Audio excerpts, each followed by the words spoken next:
Hello बच्चों, मैं आपका आरडी सर लेकर आया हूँ आर्म्स एकेडमी डिजिटल चैनल पे one shot revision of all important chapters जिनके सबका हाई वेटेज है। और लाइक क्विकली हम 60 to 75 मिनट के एक वीडियो में एक पूरा चैप्टर कवर कर रहे हैं। आप लोग अगर ये सीरीज फॉलो कर रहे हो तो आपने देखा होगा काफी सारे चैप्टर्स हमने ऑलरेडी कवर कर चुके हैं। बहुत सारे चैप्टर्स हो चुके हैं। ये शायद 9th या 10th से ज्यादा चैप्टर होगा जो आज हम पढ़ने वाले हैं, जो अपना लाइक एक 65 to 75 मिनट के बीच में 1 घंटा, उतना ही, उससे ज्यादा नहीं। क्योंकि हम पर इसमें हम लोग देखने वाले एनसीईआरटी की लाइन टू लाइन, जिसमें सारी इंपॉर्टेंट टॉपिक्स में बीच बीच में आपको इसमें आने वाले प्रीवियस ईयर्स क्वेश्चन का लेखा जोखा बताऊंगा, ताकि आपको रियलाइज होते रहे ये वीडियो देखते वक्त कि कैसे क्वेश्चंस आते। So without wasting too much time, let's begin with today's topic, that is reproductive health. देखो, पहला यूनिट है अपना 12 का, sexual reproduction in flowering plants, human reproduction and reproductive health. ये 3 रिप्रोडक्शन से रिलेटेड चैप्टर्स है। हम अगर इसमें से एक टाइम बीइंग के लिए हम sexual reproduction in flowering plants ये चैप्टर अगर हम बाजू रखते हैं, तो human reproduction and reproductive health दोनों एक दूसरे के साथ अलाइड चैप्टर से, दोनों की कंटिन्यूटी है। तो आप देख लो, हर साल ये दोनों चैप्टर पे मिला के 6 क्वेश्चंस भी आते हैं, 6 कभी कभार 7। तो रिप्रोडक्टिव हेल्थ में 2 से 3 क्वेश्चंस आते ही है, बहुत इजी होते हैं। लास्ट ईयर इसका एक एप्लीकेशन बेस्ड क्वेश्चन आया था। हाँ, लास्ट ईयर मतलब मैं 2025 की बात कर रहा हूं। अदरवाइज बहुत सारे क्वेश्चन स्ट्रेट फॉरवर्ड होते हैं, जहां पे लास्ट ईयर से जो कोर कंसेप्ट बेस या एप्लीकेशन बेस्ड क्वेश्चन शुरू है, लास्ट ईयर इस पे ऐसा एक क्वेश्चन आ चुका है। हाँ, हम उस पर बात करेंगे whenever we will reach that topic. उस टॉपिक पे पहुंचने के बाद हम उस पे इस पे भी बात करेंगे कैसा एप्लीकेशन बेस्ड क्वेश्चन था। चलो, नाउ रिप्रोडक्टिव, हमने प्रीवियस सेशन में या प्रीवियस वीडियो में हमने बात की actually human health and disease. अब इसमें ना एक थोड़ा सा मोर स्पेसिफिक हम इस पे बात करते हैं, that is about the reproductive health. तो what is difference between the health and the reproductive health? हाँ, तो देखो, अकॉर्डिंग टू डब्ल्यूएचओ ये है आपको शॉर्ट फॉर्म, और इसका फुल फॉर्म दिया हुआ है वर्ल्ड हेल्थ ऑर्गेनाइजेशन। मैं जेड लिखता हूँ, कभी कभार एसपी होता है, कोई दिक्कत नहीं। World Health Organization, that is the full form of मतलब देखो, आप लोग ना जब कोविड था तो आप लोग थोड़े समझदार थे, बड़े थे, आप लोगों ने डब्ल्यूएचओ ये टर्म बहुत बार सुनी हुई है, तो आपके लिए कुछ नया नहीं है।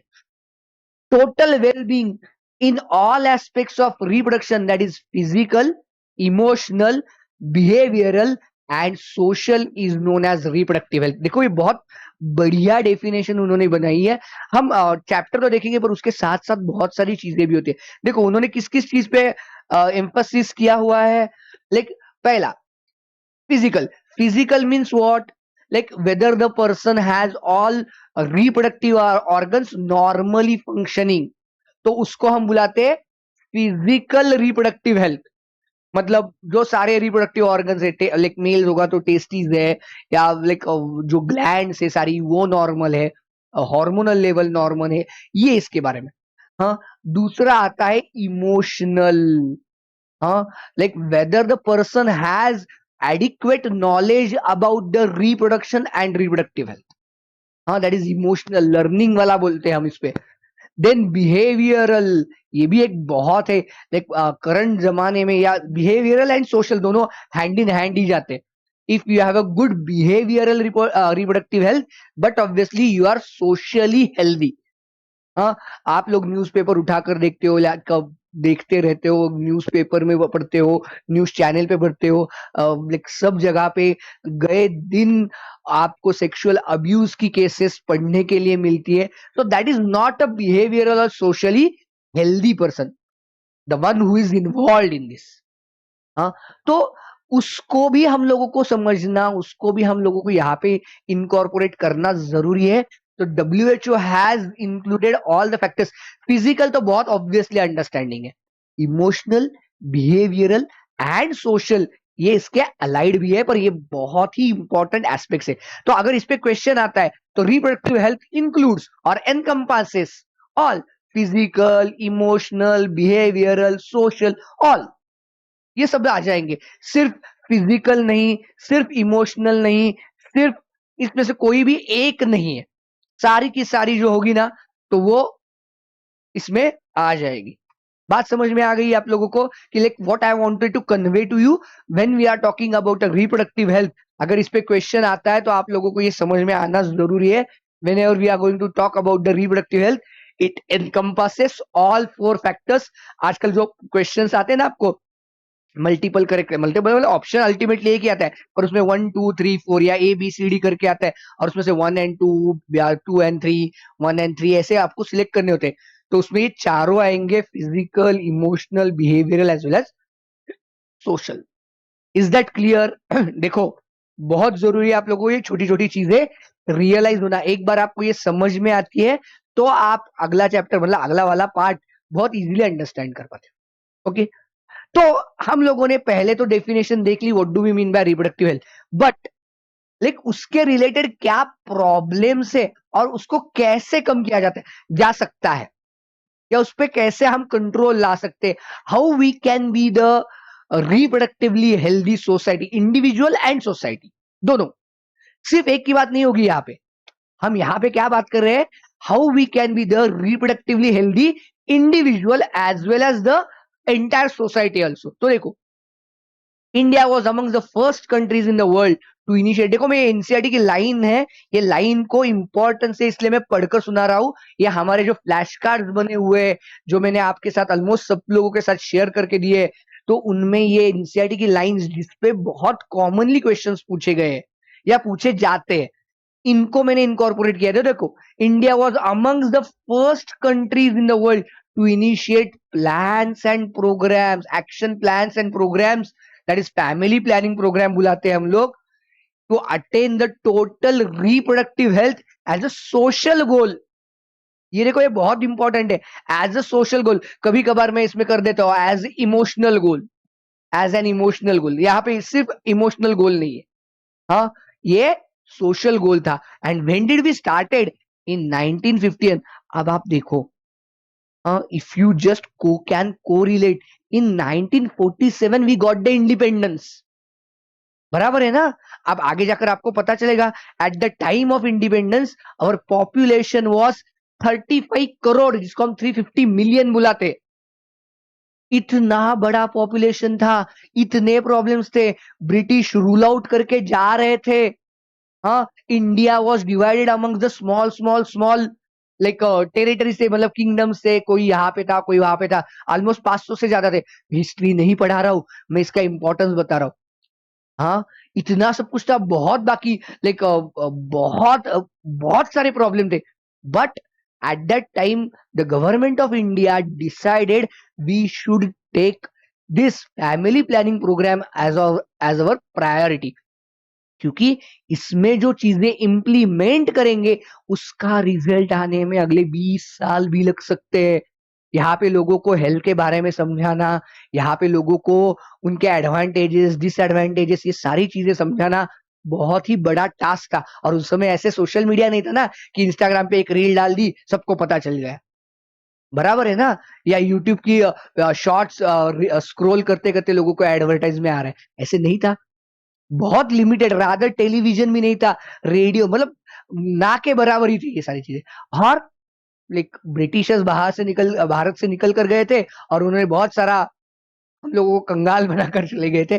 तो मतलब लाइक वो भी प्रॉब्लम्स थे हम लोगों पे, एजुकेशन था, हेल्थ थी, बेसिक फूड था इसके साथ। But we started this as a family planning programme in 1951, जस्ट विद इन 4 years ऑफ अवर इंडिपेंडेंस, पहले 4 साल में।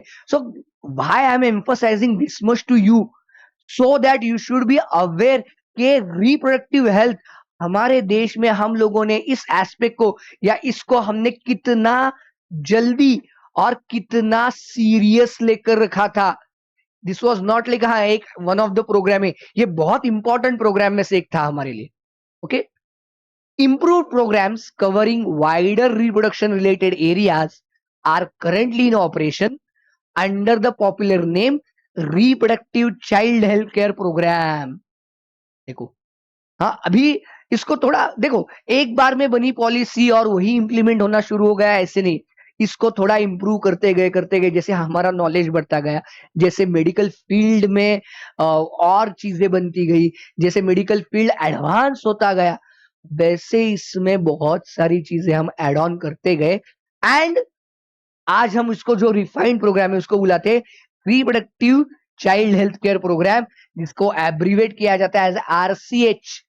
हाँ, RCH, reproductive child health care programme. RCHC नहीं है वो, this is RCH, reproductive and child health care, सब कुछ है इसमें। बात समझ में आ रही है? यहां तक क्लियर है सब लोगों को? अब देखो, रिप्रोडक्शन से रिलेटेड एस्पेक्ट्स क्या क्या थे।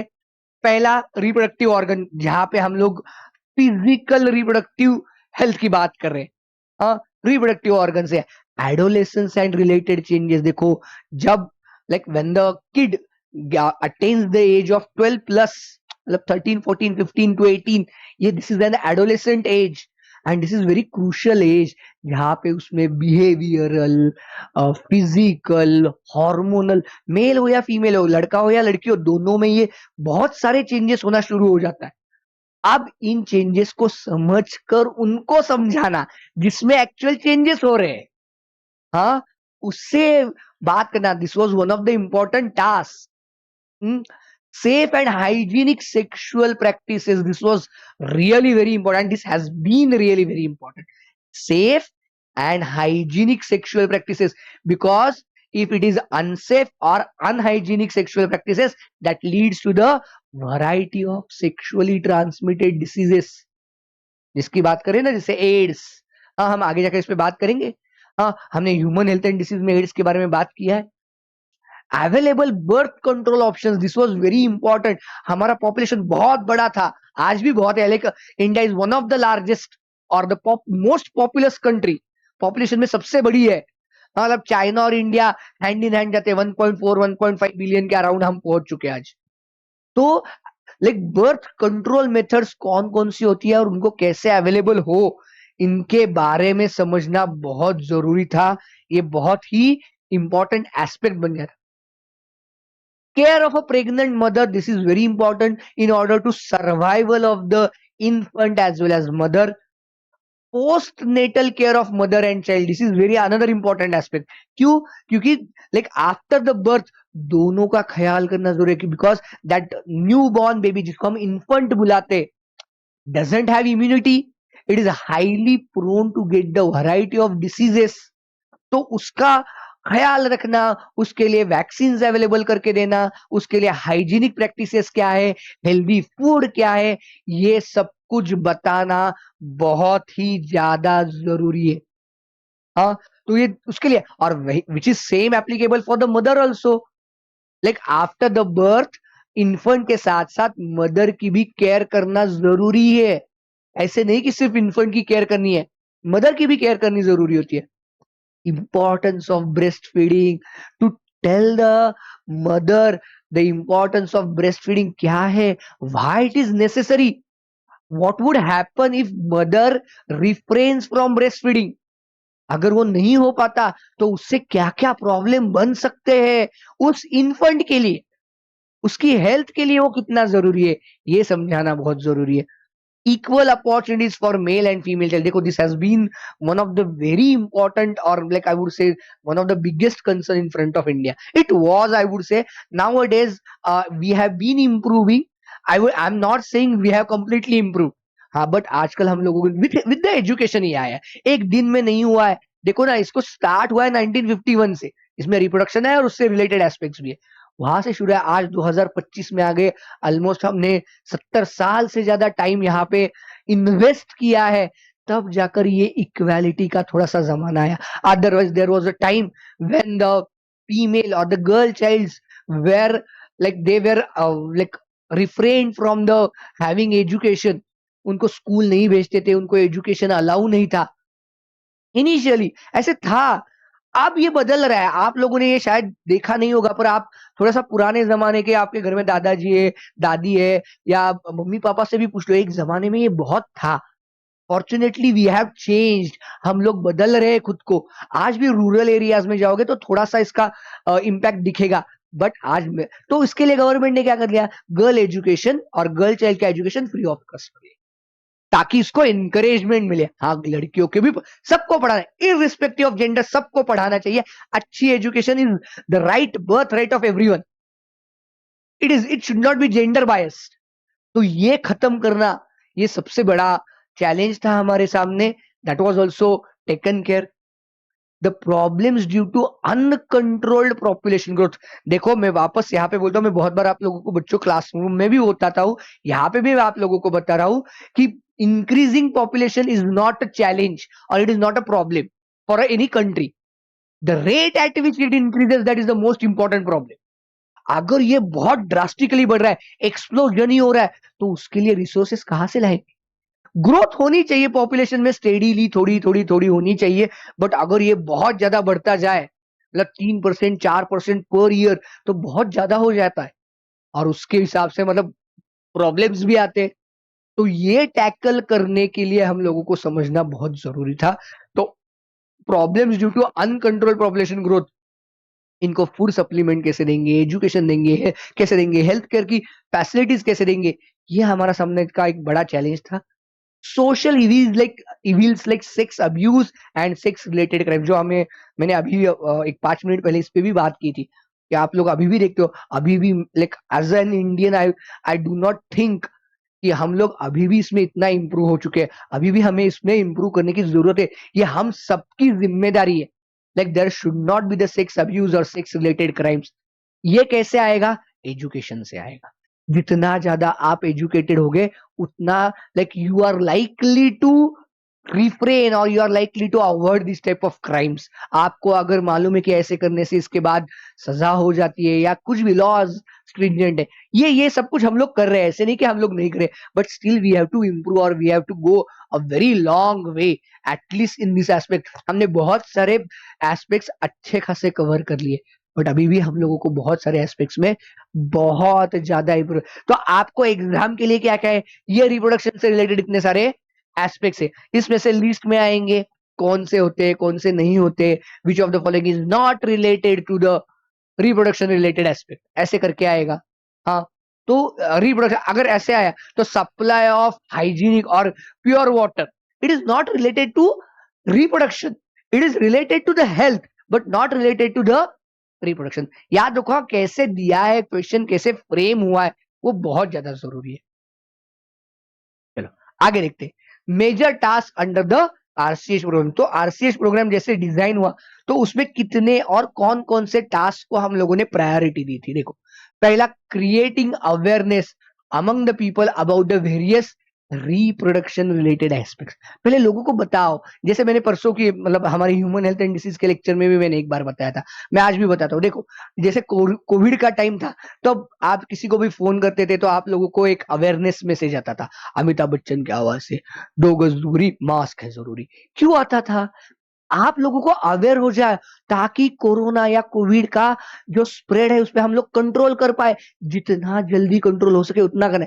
तो वैसे ही creating awareness about reproduction related aspects, इसमें क्या क्या चीजें होती है, इस पे क्या क्या होता है, क्या गलत है क्या सही है, किसके लिए हमारे पास फैसिलिटीज अवेलेबल है, गवर्नमेंट क्या क्या आपको प्रोवाइड करता है, ये सब कुछ समझना बहुत जरूरी था।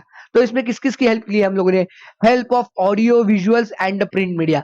न्यूज़पेपर में आता था, रेडियो में, बाद में जैसे टेलीविजन लाइक स्प्रेड होता गया, तो न्यूज में, दो ब्रेक में, न्यूज के वक्त, ऐसे आप लोगों को थोड़ा सा इंफॉर्मेटिव कंटेंट या इंफॉर्मेटिव चीजें आप लोगों को बताई जाती थी। हाँ, अभी अभी के जमाने के साथ इसको को रिलेट मत करो, ये थोड़ा सा आपको थोड़ा सा सोचना पड़ेगा। तो उस वक्त audio visual and print media, newspaper में आते थे आर्टिकल्स, उसके साथ आता था roles of parent, other close relatives, teachers and friends. Reproduction related aspects के बारे में पेरेंट्स, एडोलेसेंट बच्चों के साथ पेरेंट का डायलॉग होना बहुत ज्यादा जरूरी है।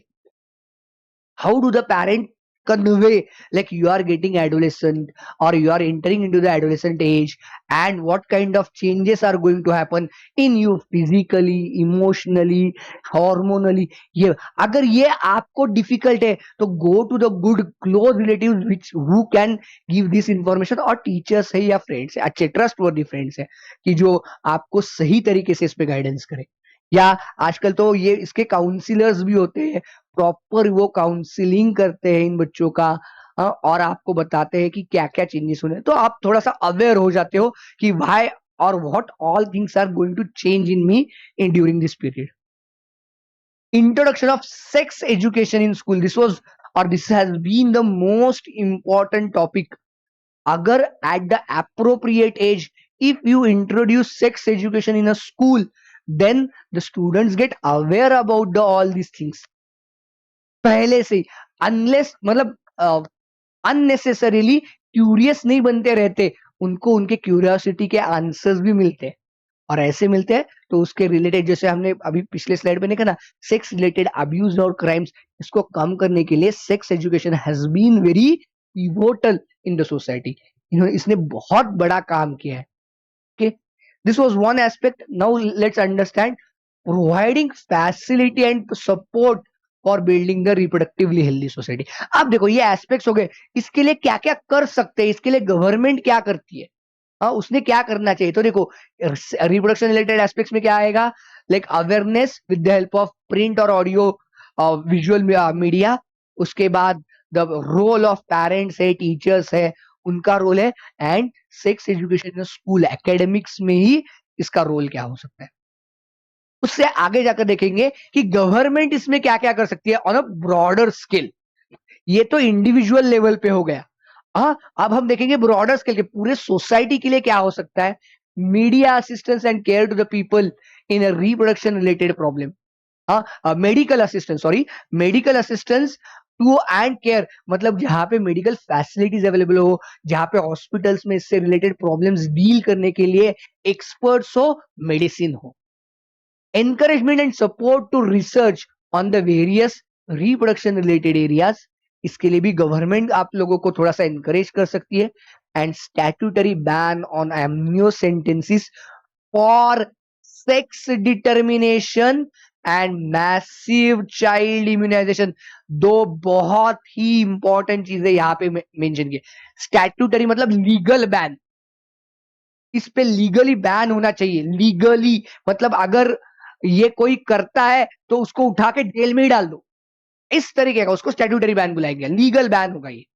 हाँ, एमनियोसेंटेंस। अब एमनियोसेंटेंसिस का मतलब समझ लें, ये एक टेस्ट है जहां पे प्रेग्नेंट वुमन के लाइक एक वो जो वुम से एक थोड़ा सा एमनियोटिक फ्लूइड निकाल कर लेते हैं, जिसमें लाइक फीटस की सेल्स होती है, कुछ प्रोडक्ट्स होते हैं, और हम उसका karyotype analysis, karyotype chromosomal analysis कर सकते हैं। अब देखो डॉक्टर्स या साइंटिस्ट थे ना, ये बहुत अच्छे थे, होते हैं, थे नहीं वो होते। इन्होंने ये टेक्निक डेवलप इसलिए की ताकि अगर ग्रोइंग फीटस में अगर कोई जेनेटिक एबनॉर्मलिटी हो, जैसे हम लोगों ने पढ़ा है ना, डाउन सिंड्रोम होता है, टर्नर सिंड्रोम होता है, क्लाइनफिल्टर सिंड्रोम होता है, या पीकेयू होता है, सिकल सेल एनीमिया होता है, सीवियर हीमोफीलिया होता है, थैलेसीमिया होता है। ये ऐसे जेनेटिक डिसीजेस है जिनकी वजह से उस इन्फेंट के बर्थ के बाद सर्वाइवलिटी बहुत डिफिकल्ट होती है या बहुत कम ही होती है। अगर ऐसे कुछ है तो उसका पता चले, इसलिए एक्चुअली एमनियोसेंटेंसिस नाम की टेक्निक डेवलप हुई।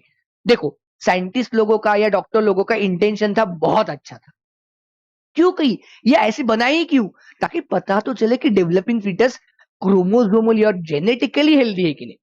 देखो मैं क्या बोल रहा हूँ, जेनेटिकली अगर उसके पास कोई फेटल या लीदल डिसीजेस है तो उस पर क्या कर सकते हैं, इसके लिए पेरेंट्स का काउंसलिंग कैसे किया जा सकता है, क्या कर सकते हैं, इसके बारे में उनको सोचना था।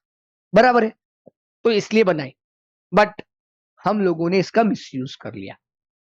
With the help of amniocentesis, we started determining the gender of the fetus, जिसको sex of a fetus बुलाते हैं। लड़का है या लड़की मालूम नहीं, ये इंडियन अपने लाइक सोसाइटी में या आइडियोलॉजी में ऐसे क्यों आया, कैसे कहाँ से आया, like I do not know, but it was there somehow it is in a little bit of influence, it is still it is in the society. If there is a female fetus or a girl child is growing inside the womb, it should be terminated, मतलब उसको abort कर लो उस pregnancy को। अब देखो ऐसे करोगे तो होगा क्या, इसका सबसे बड़ा इम्पैक्ट क्या होगा, male female ratio, sex ratio imbalance हो जाएगा, सिर्फ लड़के ही लड़के भरेंगे और लड़कियां कम होती जाएगी। Again this is related to the sex abuse और द सेक्स रिलेटेड क्राइम्स। अगर इतना इम्बैलेंस हो गया तो ये होगा ही आगे जाकर। तो पहले गवर्नमेंट ने क्या कर दिया, किसी भी तरीके से फीटस का जेंडर डिटरमाइन करना क्रिमिनल डिक्लेयर कर दिया। आप लोग देखो कभी भी आप अगर सोनोग्राफी के लिए जाते हो तो सोनोग्राफी के वहां पे लिखा होता है कि like determination of the sex of a child is not done here और इट इज इलीगल, ऐसे करके लिखा होता है। सोनोग्राफी से भी करवाते थे ना, तो उससे भी तो करना ही नहीं है ऐसे। गवर्नमेंट ने बोल दिया, 1981 में एक्चुअली एक्ट आया और इसका इम्पैक्ट अब हम लोगों को दिख रहा है 2020-22 के बाद, मतलब 30-35 साल लगे हम लोगों को इसका समझने में, उसको लीगली हम लोगों को एक्सेप्ट करने में। अब हम लोगों को इसका इम्पैक्ट दिख रहा है। Now we are coming toward the 1:1 ratio. और रादर कभी कभार तो थोड़ा मानता हूँ कि 2022 21-22 में शायद ना थोड़ा number of girl child were little bit more than the number of boy child. This is a very good thing for the society. Way around 1:1 होने चाहिए। और डेलिबरेटली फीमेल फीटस है इसलिए उसको फिटिसिडिज्म या उसको टर्मिनेट करना, दिस वाज वेरी इलीगल और दिस इज वेरी इलीगल, तो उस पर बैन कर दिया। And second part is massive child immunisation. अब ये क्यों जरूरी है, देखो बच्चे होते हैं, मैंने पहले ही बोल दिया कि उनकी इम्यूनिटी बहुत वीक होती है और ऐसे वीक इम्यूनिटी के साथ साथ they are likely to acquire the many diseases, infections हो जाते हैं और वो infections some of them may be with them forever. जैसे पोलियो का है, एक बार पोलियो से इन्फेक्शन हो गया तो उसको रिवर्स नहीं कर सकते, उस पर ट्रीटमेंट मतलब हम उसको कोप अप कर सकते हैं, मैनेज कर सकते हैं, बट उसको रिवर्स नहीं। वंस पोलियो इन्फेक्टेड ही she has to be with polio forever. तो उस केस में अगर हम वैक्सीनेशन दे रहे, आप पोलियो वैक्सीन आप लोगों ने देखा होगा ना, 2 बूंद जिंदगी की, वो एक कैंपेन चलता था। या 5 साल तक आपको कंपल्सरी पोलियो डोज जितनी बार पॉसिबल है उतनी बार लेना जरूरी है। And this was given free of cost to each and every child in India, और this is given free of cost to every child in the India, ताकि ज्यादा से ज्यादा लोग इम्यूनाइजेशन। तो सिर्फ पोलियो ने ऐसे बहुत सारे वैक्सीन बनाए, उनको लाइक सब लेवल तक सारे, मतलब सिटीज, मेट्रो सिटीज से लेके छोटे विलेजेस तक के सारे लोगों को ये अवेलेबल करवा कर दे। This was the most important, I would say, challenge, or this was the most important target in front of government that was supposed to be achieved. Okay, अब एमनियोसेंटेंस जो एनसीईआरटी की 2-3 लाइन्स है उसके बारे में हम लोग पढ़ लेते हैं ताकि लाइन टू लाइन भी आप लोगों को समझ में आ जाए, याद रह जाए। In amniocentesis some of the amniotic fluid of the developing foetus is taken to analyse the foetal cells and dissolve substances. ये तो मैंने बताया भी, एक्सप्लेन भी किया हुआ है। Under the used to test for the presence of certain genetic disorders such as Down syndrome, hemophilia, sickle cell anemia, etc.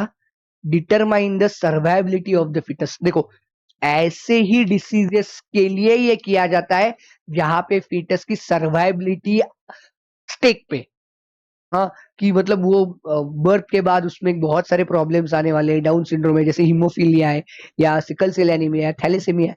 तो अगर वो लाइक स्टेक पे, तो उसी केस में हम लोग क्या कर लेते हैं कि ये टेस्ट करवाते हैं। या इन्हीं के जेनेटिक डिसीजेस के लिए, जेनेटिक डिसीज सीरियस और फेटल। अब इसमें ना बहुत बार आपको एक क्वेश्चन आता है, for which of the following amniocenteses is not recommended. अब उसमें अगर सेक्स डिटर्मिनेशन है तो आप लोगों को आ जाता है, पर अगर उसमें ये नहीं है, मैंने दे दिया है Down syndrome, haemophilia, thalassaemia and like colour blindness या क्लेफ्ट पैलेट, ऐसे भी करके एक आता है क्लेफ्ट पैलेट करके। हाँ, अगर ये आ गए तो आप लोग, अरे ये तो सारे जेनेटिक डिसीजेस है, आपको लगता है बोनस मिलेगा, और ये बोनस नहीं मिलेगा। क्यों नहीं मिलेगा? क्योंकि यहाँ पे कौन से डिसीजेस के लिए हम लोग एमनियोसेंटेंसिस रिकमेंड करते हैं, which are fatal. Colour blindness and cleft palate are not fatal disease, though they are genetic. दोनों डिसीजेस जेनेटिक ही है, बट वो फेटल नहीं है, लीदल नहीं है, तो उनके लिए हम लोगों को एमनियोसेंटेसिस करने की जरूरत नहीं है। ये क्वेश्चन बहुत जगह पे आपको दिखता है, आप लोग गलती करते हो, इसलिए मैं बता रहा हूं। Indications of improved reproductive health of the society. First, better awareness about sex related matters. अगर लोगों में इसकी जानकारी है, जो हमने देखा कि हम लोग ये कर रहे हैं ना अवेयरनेस फैलाने की, अगर अवेयरनेस हो जाए तो समझ, देखो ना, there was a time when everyone started wearing a mask. हाँ, वेदर यू आर इम्यूनाइज्ड और not, whether you are going outside और नॉट कंटिन्यूसली, बट बाहर जा रहे हो तो आपको मास्क पहन, तो ये अवेयरनेस आ गया।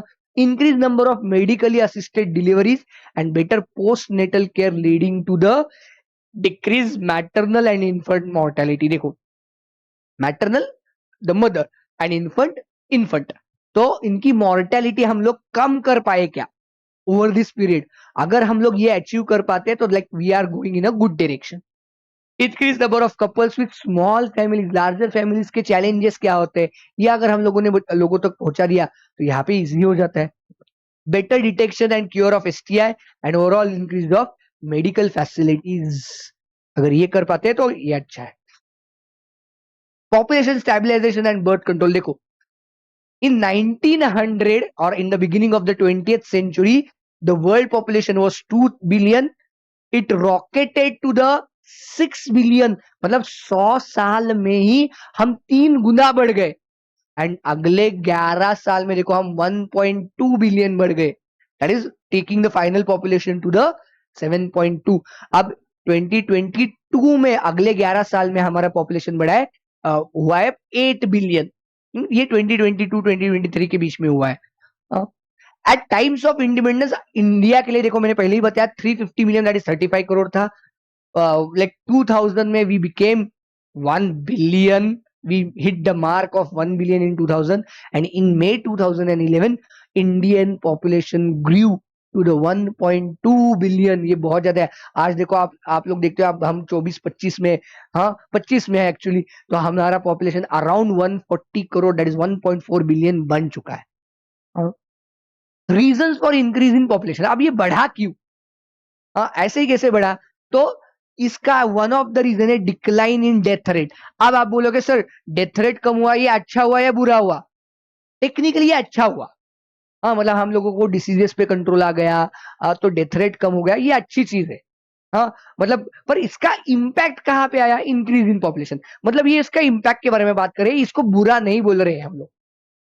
Decline in maternal mortality rate and decline in infant mortality rate, IMR, MMR and IMR की बात करें, ये भी अच्छा है कि हम लोग हॉस्पिटल्स में डिलीवरी ज्यादा होने लगी, वैक्सीनेशन बढ़ गया, ताकि उसकी वजह से infant and maternal mortality rate को हम घटा पाए। And increase in number of people in a reproducible age, that is age of 15 to हम जिसको अराउंड 40-45 बुलाते, this is the age of 15 to 40-45 की रेंज वाला जो एज है, इसको हम रिप्रोड्यूसिबल एज बुलाते हैं। इसमें जितने ज्यादा लोग होंगे उतना रिप्रोडक्शन का रेट बढ़ेगा।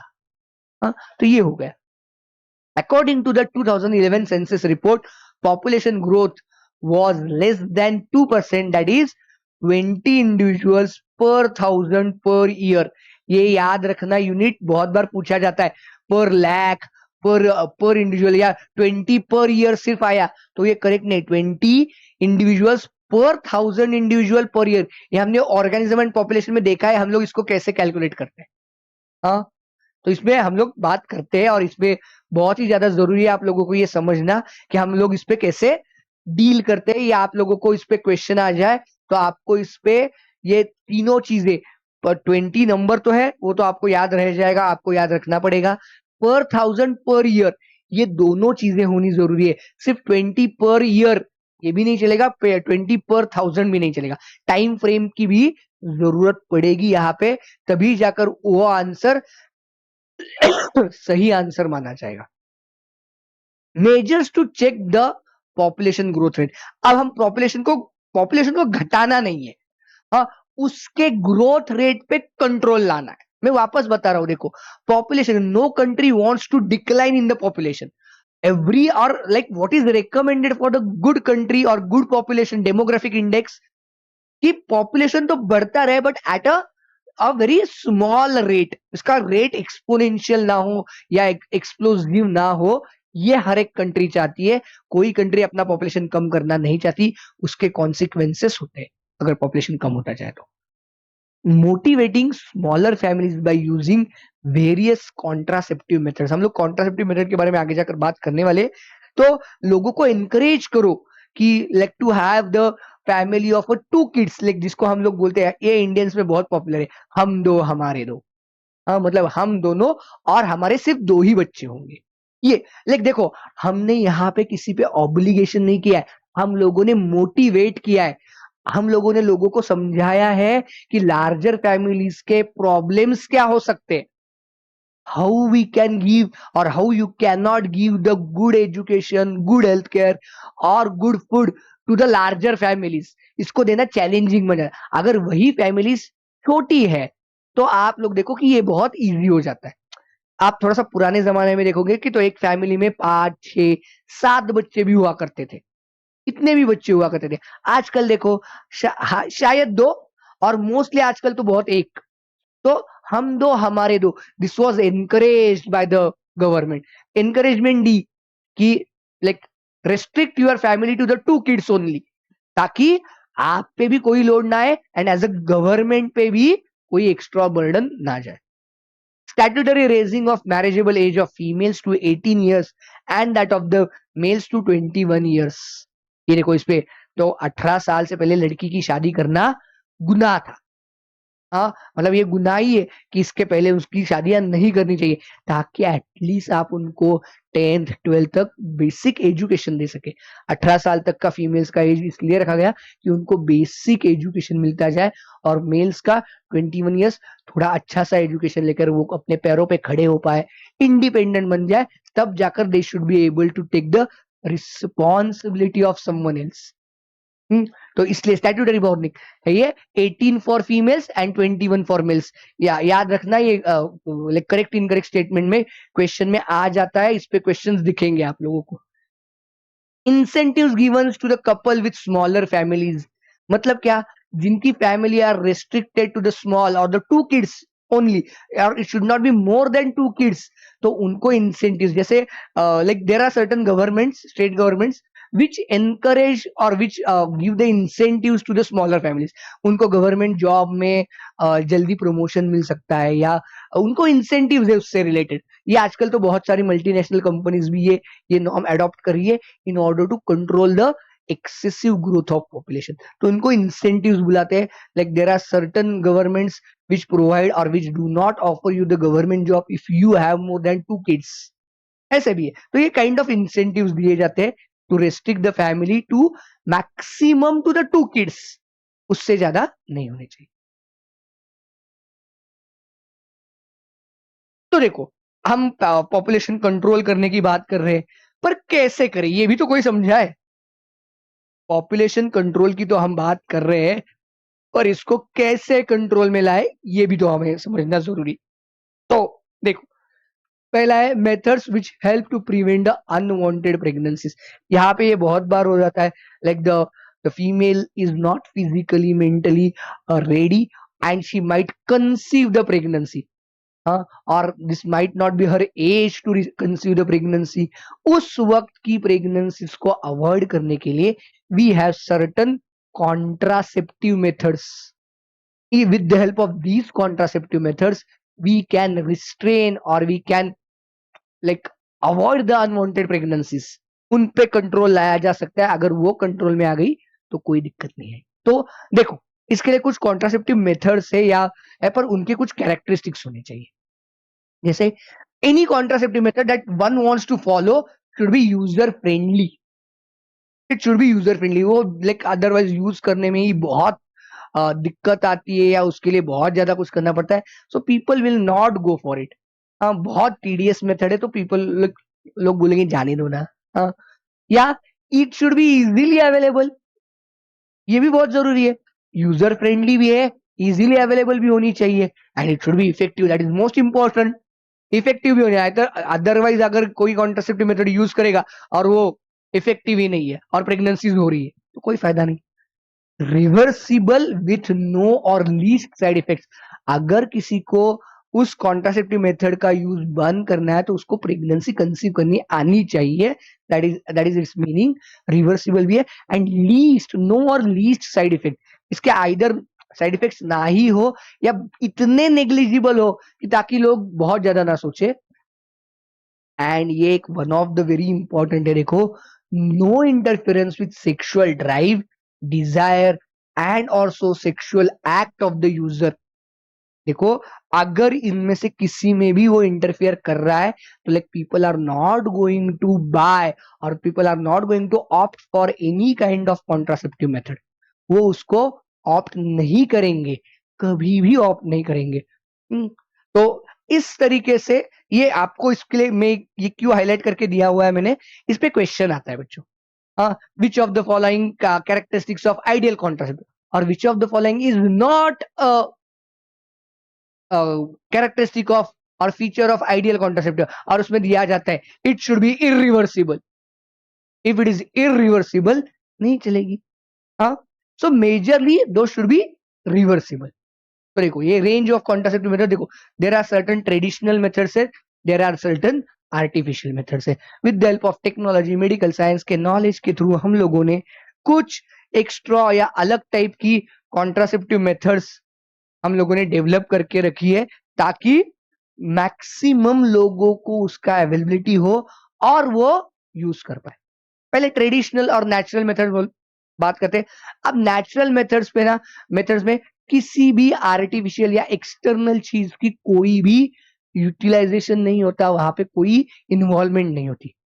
दे वर्क ऑन, देखो ये बहुत इंपॉर्टेंट है, they work on the principle of avoiding chances of ovum and sperm meeting. देखो, हमने ह्यूमन रिप्रोडक्शन में ये पढ़ा है, फर्टिलाइजेशन होगा. फर्टिलाइजेशन कब होगा? जब ओवम एंड स्पर्म एक दूसरे के साथ मीट करेंगे. वहां पे हमने वो भी देखा है, दे should B come into the female reproductive tract simultaneously. उसमें भी बहुत ज्यादा टाइम चला जाए तो चलेगा नहीं, वो दोनों एक साथ एक टाइम पे ही आने चाहिए. उनका एक प्रॉपर टाइम ही होता है, उसी वक्त उनको आना जरूरी है. तो उस केस में अगर हम उन दोनों को एक दूसरे के साथ मीट करने में या एक दूसरे के साथ अगर हम अवॉइड करते हैं इनकी मीटिंग ही, तो फर्टिलाइजेशन नहीं होगा. फर्टिलाइजेशन नहीं होगा तो प्रेगनेंसी भी नहीं होगी. almost nil side effects and high chances of failure. This is the limitation. इसमें ये इसके देखो, साइड इफेक्ट्स नहीं है, it is an advantage, but इसके फेलियर के चांसेस है, दैट इज अ डिसएडवांटेज. देखो, उसमें कौन कौन सी मेथड्स आती है? पीरियोडिक एब्स्टिनेंस, विड्रॉल और the coitus interrupt and the lactational amenorrhoea. देखो, पीरियोडिक एब्स्टिनेंस का मतलब समझ लेते हैं, जल्दी जल्दी हम समझते हैं, ज्यादा टाइम नहीं लगाएंगे. पीरियोडिक एब्स्टिनेंस का मतलब है, देखो कि हम लोगों को मालूम है कि at the 14th day there will be the ovulation and ovum survives in the reproductive tract up to the 72 hours. If we avoid the intercourse or the coitus between the 10th to 17th day of the menstrual cycle, इसके लिए ना एक assumption है कि the menstrual cycle is of 28 days. अगर वो 6-7 दिनों के पीरियड में if there is abstinence, abstinence is absence of coitus. हाँ, तो अगर ये 7 दिन के लिए अगर कॉइटस absent है, so there is a no chance of meeting ovum and sperm, so the pregnancy could be avoided.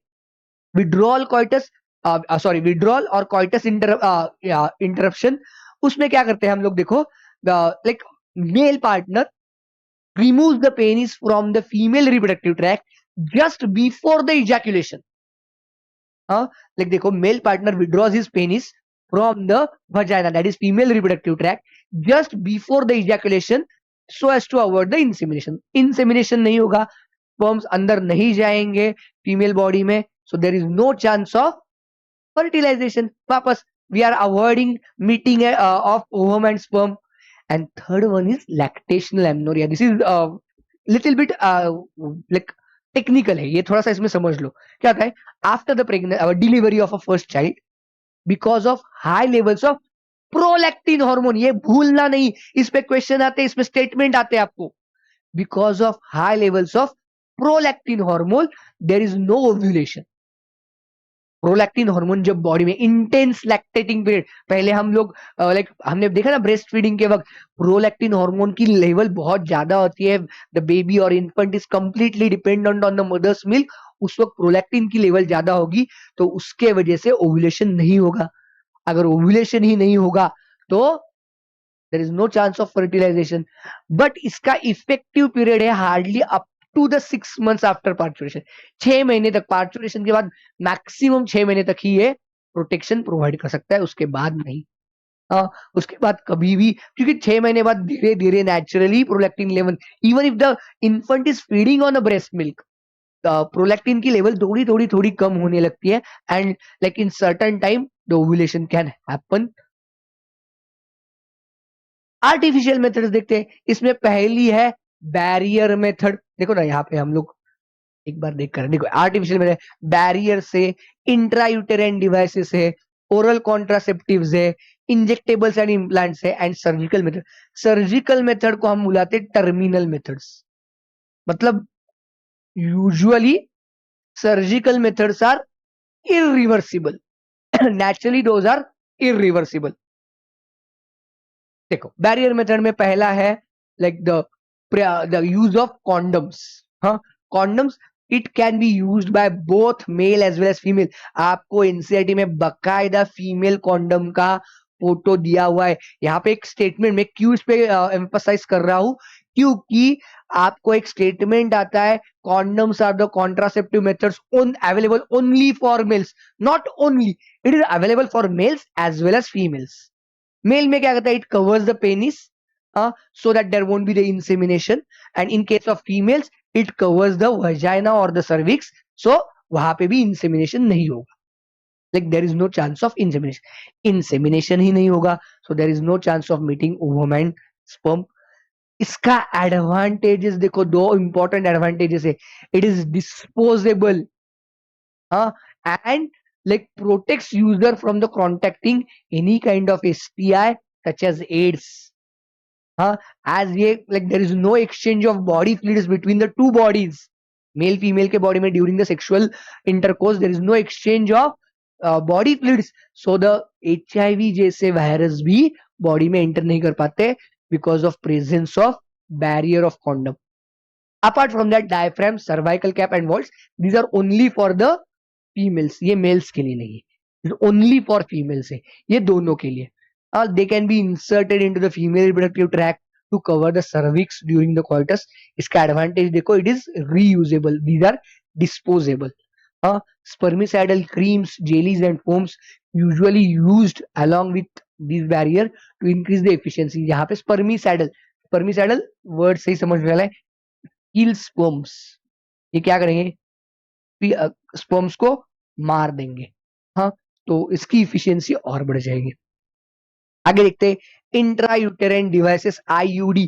इसके 3 टाइप है, नॉन मेडिकेटेड IUD। अब देखो यहाँ पे होता क्या है, ये IUDs का इंट्रायूटेराइन डिवाइसेस, मतलब आप लोगों को मीनिंग समझ में, इंट्रायूटेराइन यूटेरस के अंदर, intrauterine devices, certain devices that are used inside the uterus.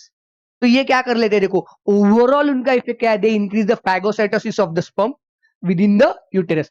तो because of presence of these intrauterine devices, the phagocytosis of the sperm increases, ताकि स्पर्म्स लाइक फैलोपियन ट्यूब तक ना पहुंचे। अगर वो फैलोपियन ट्यूब तक नहीं पहुंचने वाले तो फर्टिलाइजेशन होने के चांसेस कम हो जाते। इसमें एक है लाइक नॉन मेडिकेटेड IUD, जिसको हम बुलाते हैं लिपीज लूप। ऐसे होता है, देखो ये ऐसे मल्टी एस शेप में होता है। ये अगर यूटेरस में इम्प्लांट किया गया है तो सीमेन को या स्पर्म को ये इतना बैरियर जैसे या ये डिवाइस कंप्लीटली ट्रैवल करके जाने में दिक्कत आती है। By the time they reach the oviduct बहुत ज्यादा टाइम चला जाता है, ताकि वो वहां तक उनमें एनर्जी भी बहुत बार नहीं बचती, या उनकी लाइक मोटिलिटी भी कम हो जाती है।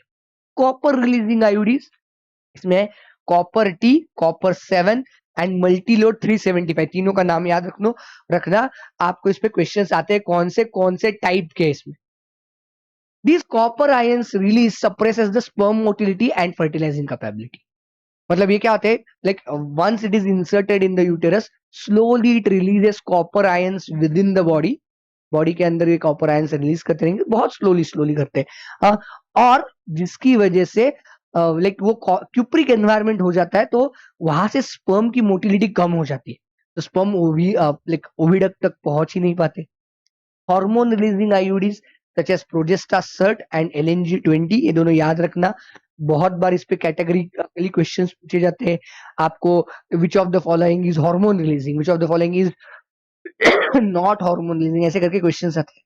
in addition makes the uterus unsuitable for implantation, it is in addition, ये तो करेगा ही, बट इसके सिवा ये क्या कर लेता है, makes the uterus unsuitable for implantation and cervix hostile to the sperm, hostile मतलब उसको जल्दी से जल्दी cervix मार देता है sperms को, ताकि वो आगे ना बढ़ पाए।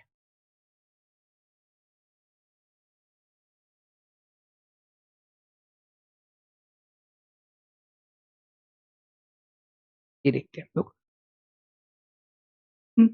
ओरल कॉन्ट्रासेप्टिव मेथड्स, जिसमें आते हैं progestogen and oestrogen and progestogen combination pills, steroidal pills होती है, they inhibit ovulation as well as implantation. After quality of the cervical mucus to prevent, they alter the quality of cervical mucus to prevent और retard the entry of sperm, they have to be taken daily for the period of 21 days, preferably within the first 5 days of the menstrual cycle। मतलब मैं इसमें आपको एक ना correlation मतलब, suppose a female having wants to consume these contraceptive pills, oral contraceptive pills, suppose her menstrual cycle begins on the first day of a month, 1 तारीख को शुरू होती, तो पहले 4-5 दिन तो अपने मेंस्ट्रुअल फेज वाले होते हैं, बराबर है, हम मेंस्ट्रुएशन फेज के होते हैं, तो उस वक्त उसी किसी भी उन 5 दिनों में कभी तो पहली गोली कंज्यूम करनी है, और उस दिन से लेके सपोज हम मान लेते 3rd डे पे पहली गोली कंज्यूम कर ली, तो 3rd पे फर्स्ट, 4th पे सेकंड, ऐसे करते करते करते आप कर लो 24th डे तक वो पूरी स्ट्रिप चलेगी 21 दिन की, 25th डे पे, हाँ हर रोज लेनी है एक गोली हर रोज। ओके, तो 24 टू 25 डे पे ये 21 गोलियां चलेगी, 24 तक ही पकड़ लो, हम लोग 3 तारीख से स्टार्ट कर रहे हैं, तो उस वक्त वो 24th of that month the female has to stop consuming the tablets, उसकी स्ट्रिप ही खत्म हो गई, गोलियां खत्म, 21 दिन की 21 टैबलेट की स्ट्रिप आती है। अब क्या है, मतलब now she has to wait for next 7 days, क्योंकि हमारी मेंस्ट्रुअल साइकिल कितनी दिनों की है, नॉर्मली 28 दिन की, तो 21 टैबलेट खाने के बाद, हाँ 21 दिन हर रोज एक एक टैबलेट खाने के बाद उसको 7 दिन का ब्रेक लेना है, टैबलेट्स नहीं लेनी। ड्यूरिंग दिस 7 डे का जो ब्रेक पीरियड है, उसमें नेक्स्ट मेंस्ट्रुअल साइकिल शुरू हो जाएगी, मतलब 24th को अगर उसने गोलियां खाना बंद कर दिया है, तो पकड़ लो 27-28 को नेक्स्ट मेंस्ट्रुअल साइकिल शुरू हो जाएगी, that would be her first day of next cycle, तो 28 बन जाएगा, तो टोटल मेंस्ट्रुअल साइकिल दिन बनी 28 दिन। Now the 28 will be the first day of the next menstrual cycle, तो उसको वापस 2-3 दिन का वेट करना है, तो हम पकड़ लेते हैं 29-30 को उसने वापस पहली गोली ली, और उसके बाद 21 गोली लेनी है, 21 गोली लेनी है, 20 तारीख तक अगली गोली लेनी है, वापस 7 दिन का उसको ब्रेक लेना है, तो ऐसे उसको जब तक she wants to avoid the pregnancy, तब तक उसको हर महीने ये कंटिन्यू करना है। Okay, this is how the steroidal pills work.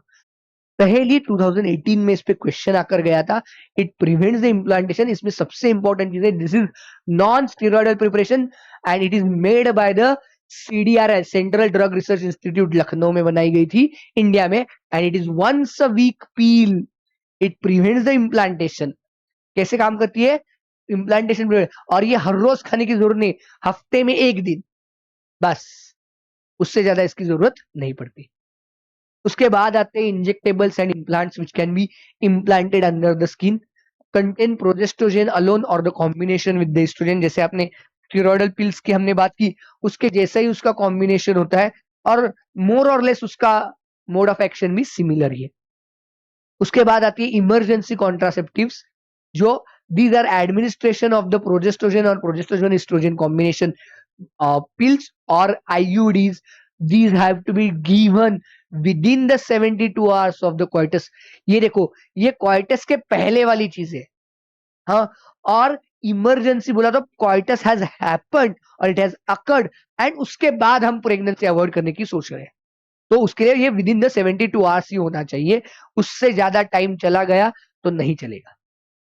हाँ, these are used to avoid the possible pregnancy due to the rape or casual unprotected intercourse। इन दोनों केसेस में लाइक आईयूडीज लेना या बहुत जरूरी है। लाइक आईयूडी होती है इमरजेंसी कॉन्ट्रासेप्टिव बुलाते हैं, जिसमें कभी कभार पिल्स भी होती है, आईयूडीज भी हम यूज कर सकते हैं। And last method is surgical method और which we call it as a sterilisation method. It is advised as a terminal method, मतलब it is irreversible. they block the gamete transport, highly effective but with poor reversibility। poor यहाँ पे poor क्यों बोला है? अगर चाहे तो हम उसको रिवर्स कर सकते हैं, but that has to be done deliberately। और हर वक्त कर ही पाएंगे इसकी गारंटी नहीं है। But technical on a medical ground I can say it can be reversed, but हर वक्त होगा ऐसे जरूरी नहीं है। So that's why we say it is a poor reversibility. That's why mostly those are terminal methods. देखो इसमें दो आती है, वैसेक्टोमी एंड ट्यूबेक्टोमी। आपको बहुत बार ये फोटो, ये डायग्राम दिया जाता है और आपको उसके बारे में क्वेश्चन पूछा जाता है, which one is vasectomy, which one is tubectomy. तो करते क्या है, देखो वैसेक्टोमी में, बट ऑब्वियसली नाम में वासा डिफरेंस, ह्यूमन रिप्रोडक्टिव सिस्टम में हमने पढ़ा है वासा डिफरेंस नाम की जो ट्यूब होती है which carries the sperm from the testis till the ejaculatory duct, तो उनको बीच में काट लो और बंद कर दो, तो होगा क्या, sperms will be produced but they will not gate transported.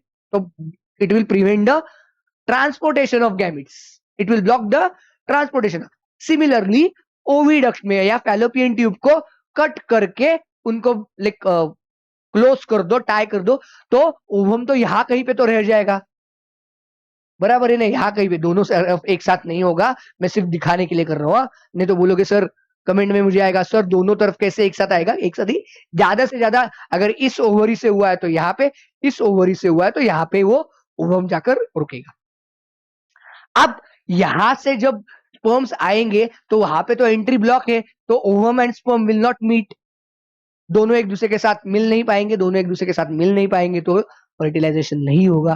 This is the method. Okay, MTP करके एक इंपॉर्टेंट टॉपिक है, देखो यहाँ पे भी एक दो इंपॉर्टेंट ईयर्स है आपके लिए।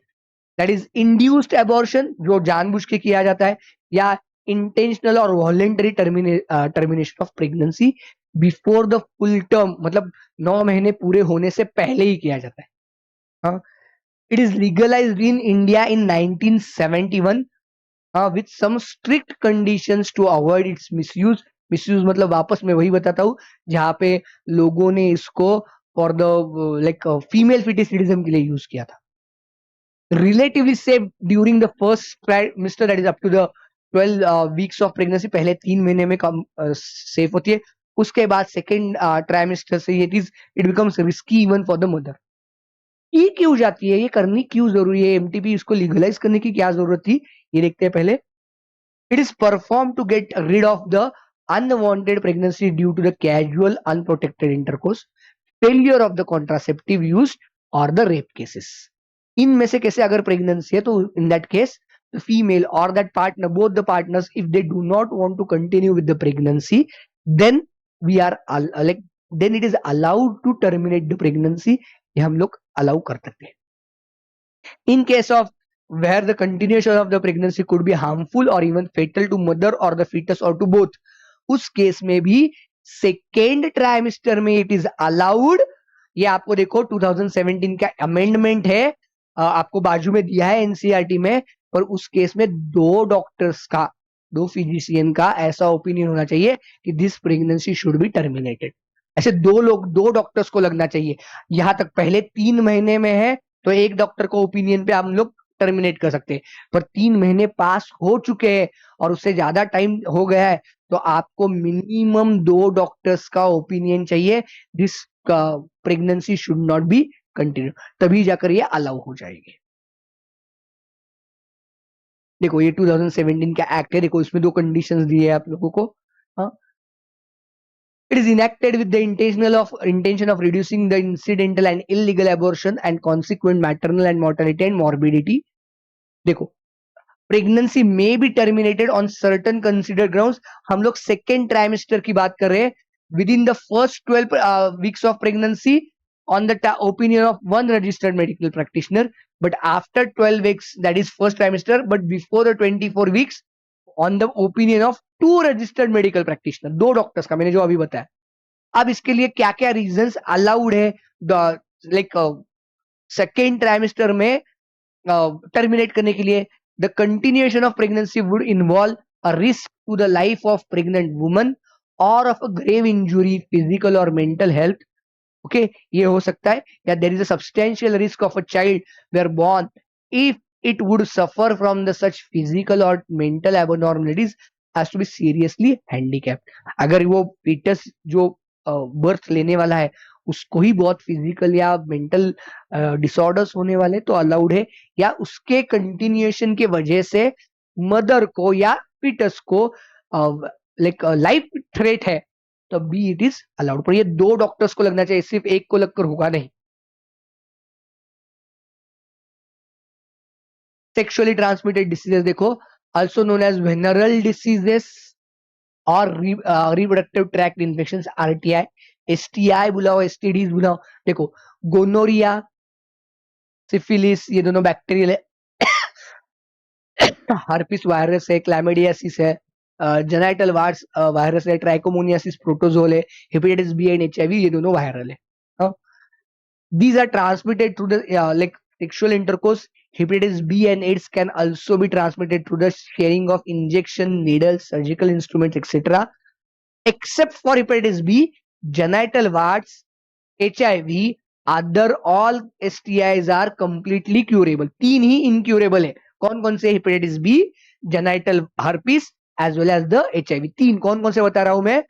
हेपेटाइटिस बी, ये समझ लो, मैं अच्छे से वापस बताता हूं. देखो कौन कौन से तीन की बात हो रही है हमारे यहाँ पे. Hepatitis B is incurable, genital herpes is incurable and HIV, these three are incurable STI और तीनों के तीनों वायरल है. तीनों के तीनों वायरल ही है. हाँ, अर्लियर स्टेज में इसके सिम्टम देखते हैं, itching, fluid discharge, slight pain, swelling, ये होता है. हाँ, और इन द जेनाइटल रीजन. और लैटर मतलब जब बहुत ज्यादा टाइम तक अगर कोई ट्रीटमेंट ना ले तो pelvic inflammatory diseases, abortion, still birth, ectopic pregnancy, infertility और even the cancer of reproductive tract. या एक्टोपिक प्रेगनेंसी का मतलब होता है मालूम है? ओके, बताता हूँ. एक्टोपिक प्रेगनेंसी जहां पे implantation of a foetus or early embryo does not occur in the uterus, it occurs anywhere. Cervical region में हो सकता है, फैलोपियन ट्यूब में ही हो सकता है, कहीं पे भी हो सकता है, तो उसको हम बुलाते हैं ectopic pregnancy. When the implantation does not occur at the right place of the uterus, uterus में नहीं हुआ तो उसको एक्टोपिक प्रेगनेंसी बुलाते हैं. ये देखो, ये मैंने ऐसे क्यों दिया है, आपको बहुत बार पूछा जाता है what are the side effects और effects symptoms of the STI. तो उसमें ये लिस्ट होती है, which of the following are included, not included, कैसे भी पकड़ लो. तो इसमें आपको देखो मैंने लाइक 6-7 पॉइंट बनाकर दे दिए. अर्लियर में जनरली क्वेश्चन नहीं बनता, पर इसमें बहुत कॉमनली क्वेश्चन बनता है. Pelvic inflammatory diseases, abortion, still birth मतलब डेड बेबी का बर्थ होना, एक्टोपिक प्रेगनेंसी, इनफर्टिलिटी हो सकती है, cancers of the reproductive tract भी इनमें दिखाई जाते हैं. हाउ टू प्रिवेंट STI, ये देखो, ये तीन इंपॉर्टेंट पैरामीटर्स आपको दिए. बहुत इजी है और बहुत समझने लायक है, उसमें आपको ज्यादा सोचने की भी जरूरत नहीं है. It is very easier to understand how we can avoid STI. पहली is avoid sex with unknown partner और मल्टीपल पार्टनर्स. अगर ये किसी ने लाइफ में अगर ये प्रिंसिपल फॉलो कर लिया कि like the person, I am not going to have a sexual intercourse or sexual contact with any unknown partner, or I am not going to have with the multiple. Two is also multiple in this case.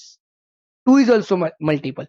हाँ, multiple मतलब हर वक्त 5, 6, 7 होने चाहिए ऐसे जरूरी नहीं. Two is also multiple. अगर ये कोई फॉलो करता है कि like I will not have the sexual intercourse with unknown person or with the multiple individuals, then there is a very very very less chance of getting the STI through the sexual act. हाँ, मतलब अब आप बोल सकते हो ना HIV है या हेपेटाइटिस बी है जो शेयरिंग ऑफ नीडल्स और या इनकी वजह से होता है, पर उन पे हम लोग कंट्रोल कर सकते हैं अगर हम प्रॉपर स्टेरिलाइज मटेरियल यूज करें, ये ऐसी वैसी चीजें कर रहे हैं ना, तो उस पर कंट्रोल हो ही जाएगा, उसमें कोई दिक्कत नहीं आएगी. always try to use condoms during the coitus. In that case अगर coitus के वक्त condom का use होता है तो condoms can give you the protection from the variety of sexually transmitted diseases. Bacterial तो देंगे ही देंगे, HIV जैसे वायरल डिसीजेस से भी आप लोगों को प्रोटेक्शन मिल सकता है बहुत अच्छे से. In case of doubt, go to the qualified doctors for early detection and get complete treatment if diagnosed with the infection. अगर वो जो अर्ली सिम्टम्स हम लोगों ने देखे उसमें से कोई भी सिम्टम दिख रहा है, if you are feeling, go to the venereal disease specialist. उनके पास जाओ, उनको फ्रीली बताओ कि इस टाइप के इंडिकेशंस मुझे दिख रहे हैं. Like they may ask you to go for the certain test, laboratory test, और उस टेस्ट के बाद आपको देखो 3 ही डिसीजेस हमने देखे, hepatitis B, genital herpes and the HIV. इनके अलावा सारे STI कंप्लीटली क्यूरेबल है, तो आपको उसमें सोचने की जरूरत ही नहीं, क्यूरेबल ही है वो. इनएबिलिटी तो इन केस में हम लोग यहाँ पे अवॉइड कर सकते हैं, प्रिवेंट कर सकते हैं टू गेट द STI. अब देखो उसके बाद एक छोटा सा लास्ट वाला पार्ट है जहां पे हम लोगों को एक दिया गया है about the infertility. Inability to produce a children in spite of unprotected sexual cohabitation. ये NCERT के टेक्स्ट में दी गई लाइन है. आगे समरी में जो पढ़ते हो, for more than 2 years, sexual cohabitation of more than 2 years, ये दिया हुआ है. ये 2 years वाला स्टेटमेंट है ना, समरी में है आपके. अगर ये पेपर में आ जाए तो ट्रू है. टेक्स्ट में जब चैप्टर चल रहा है वहां पे ईयर नहीं मेंशन किए, बट समरी में आपको मेंशन किए गए हैं. In India often a female is blamed for a couple being childless, but more often that not problem lies with the male partner. So actually infertility के लिए ना it is not gender biased. It is just one of the physical like challenge I would say, or physical problem I would say, कि किसी में भी हो सकता है. इसमें मेल में ही होना चाहिए, फीमेल में ही होना चाहिए, गलत ही ऐसे सोचना. मेडिकल कंडीशन है. It is not gender biased. It is may be because of physical, कि अगर हमारे जेनाइटल ऑर्गन्स की डेवलपमेंट अच्छे से नहीं हुई है तो हो सकता है. Congenital right from the birth होते हैं, जिसमें हम क्रिप्टोर्चिडिसिज्म नाम की एक कंडीशन सुनते हैं, वो हो सकता है. कभी कभार डिसीजेस, जैसे अभी हमने STI की बात की, drugs like if the person is consuming drugs for a prolonged period of time, then he or she is likely to develop certain type of infertility. Immunological auto immune diseases हो सकते हैं, जिसके case में हम लोग बोल सकते हैं कि इम्यूनोलॉजिकल डिफेक्ट है. और psychological, if the person is not mentally fit, then is also it is possible that person will suffer from the infertility. तो ये किसमें भी हो सकता है. देखो ना, ये थोड़ी जेंडर बायस है. फिजिकल डिफॉर्मिटी होगी तो किसी एक जेंडर को थोड़ी होगी, होगी तो दोनों में पॉसिबल है. कंजेनाइटल दोनों में पॉसिबल है. ओवरीज डेवलप नहीं हुई, दिस इज कंजेनाइटल. कभी कभार डिसीजेस है, STI जैसे डिसीजेस है, उनके केस में भी ये होता है कि जिनकी वजह से इनफर्टिलिटी में लीड होता है. ड्रग्स है, लाइक इफ पर्सन, अब देखो क्या ड्रग्स क्या सिर्फ मेल लेंगे ऐसे भी नहीं है, सिर्फ फीमेल लेगी ऐसे भी नहीं है. it can be consumed, drugs, alcohols can be consumed by both of them, so that may affect. Immunological है, साइकोलॉजिकल यहाँ पे हम जिसको मेंटल बुलाते हैं, चैलेंजेस होते हैं, स्ट्रेस, एंग्जाइटी जैसे, तो वो तो किसी में भी हो सकते हैं. तो it is possible in both of them.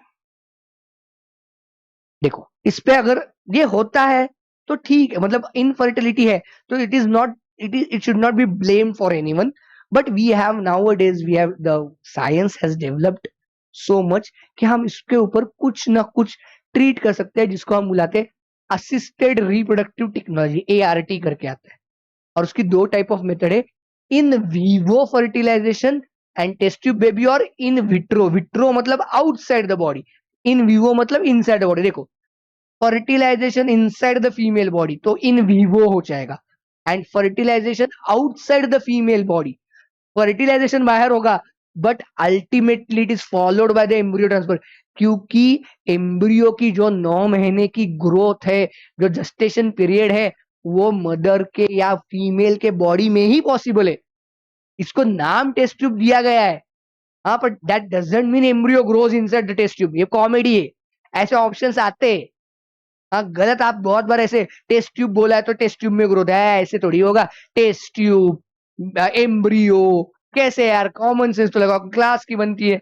हाँ, ऐसे नहीं है, ऐसे आंसर करना नहीं बेटा, नहीं तो ना प्रॉब्लम हो जाती है यार। बहुत दुख होता है, यहाँ पे दर्द होता है कि कोई ऐसा कर लेना, तो सीखने के बाद बहुत बुरा लगता है।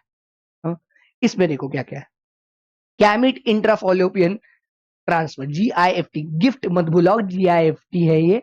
हाँ, इन केस में हम लोग क्या कर लेते हैं, देखो, transfer of an ovum collected from a donor into the fallopian tube of another female who cannot produce ovum but can provide suitable environment for the fertilization as well as the, मतलब female में, किसी एक female में ovum production की capability नहीं, तो healthy donor female से हम लोग ओवम निकाल कर लेंगे और वो उसके बॉडी में डालेंगे, fertilization naturally inside the body होगा, तो उसको GIFT बुलाते हैं।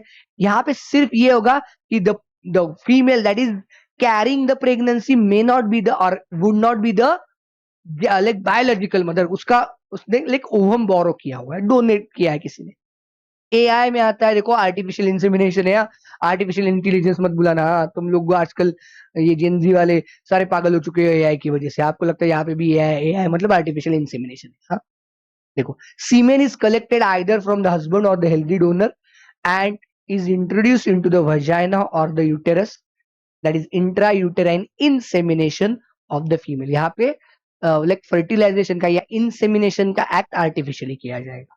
हाँ, infertility cases either due to inability of the male partner to inseminate or female or due to the very low sperm counts in the ejaculate could be corrected by the artificial insemination। इसके साथ हम लोग इसको cure कर सकते हैं। देखो, और एक है यहाँ पे, देखो, इन विट्रो के बारे में हमने देखा, एक देखा intracytoplasmic sperm injection, this is a specialised procedure to form an embryo in the laboratory in which sperm is directly injected into the ovum. मतलब technically this is in vitro है, ये बॉडी के बाहर ही है। आप लोग देख लेना, ये AI के पास, आर्टिफिशियल इंसेमिनेशन के पास आपको टेक्स्ट बुक में दिया है, तो आपको लगता है इट इज इन वीवो, नहीं, इट इज इन विट्रो है।